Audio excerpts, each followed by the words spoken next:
Hola chicos y chicas, ¿qué tal? ¿Cómo estáis? Vamos a continuar estudiando con el nivel A1 de español. ¿Empezamos? Vamos. En el texto del primer vídeo vemos que María y José tienen una conversación.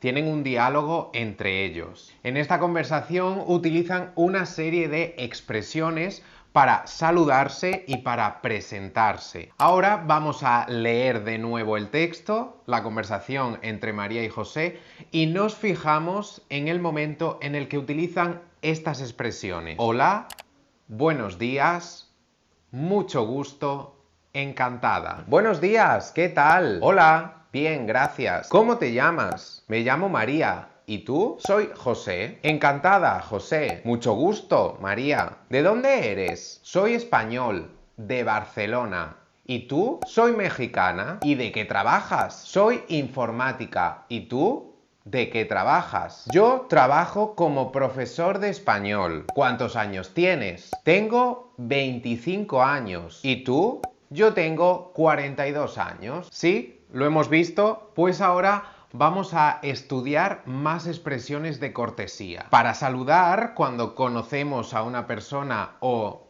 amigos o familiares, normalmente utilizamos la expresión hola. Lo podemos utilizar en cualquier momento del día. Por las mañanas utilizamos buenos días. Por la tarde utilizamos buenas tardes. Y por la noche, claro, buenas noches. También en español es muy común utilizar solamente buenas. Buenas lo podemos utilizar en cualquier momento del día.